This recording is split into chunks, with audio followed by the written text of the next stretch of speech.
Friday morning. I don't have a ton of new information, but I'll take you through what I do have. Behind me, the satellite picture. Now, up until this point, it had basically been blue skies or kind of hazy in the gorge, really pretty sunny. Same thing in places like Sun River and Bend, pretty sunny. Out through the Columbia Basin of Pendleton, pretty sunny. That's now changing. This is all smoke. It's a visible satellite picture, but there are no clouds in this weather pattern, what we typically would call clouds. It's just all wildfire smoke that is now, where's the Dalles at? There's the Dalles right there, right? The little dip in the Columbia River.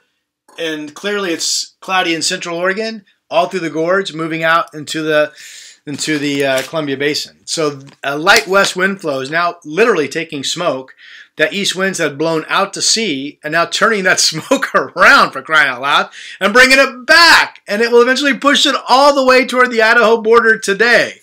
So air quality warnings are statewide for Oregon and Washington. And I know here in Oregon, the air quality warnings up all the way to Monday. That's crazy.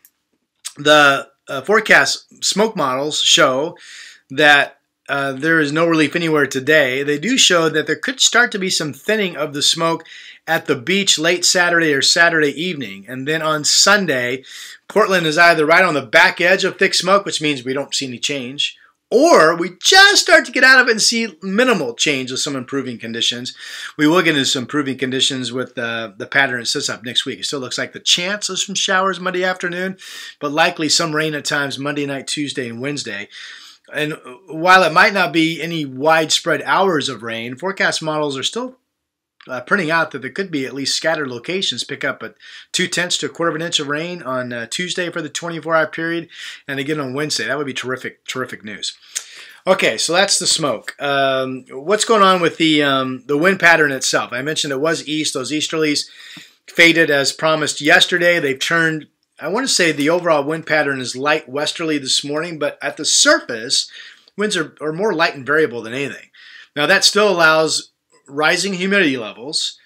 That still means that the overall weather pattern for fire behavior is more promising, meaning the fires should have a tendency not to be as active today or tomorrow, not to be as explosive today or tomorrow, and not to be pushing in any one direction as fast as they had been. Now, on the minus of that, because there's no steering wind definitely pushing a fire this way or that way, firefighters might find themselves working parameters where the fires are having a tendency to kind of erratically push in any and all directions. Let's hope not. I think it's good news that as far as we know, and there's very little information that came out last night or early this morning from the county fire districts, but it looks like the Riverside fire, for example, did not really advance much last night toward Estacada. It looks like the Big Hollow fire up in Clark County coming out of Skamania County did not advance that much more to the west toward Cougar. That's good news. But we'll find out. The information has been limited, so I don't want to say any more about that, but fingers crossed we get some promising news today. Stay safe.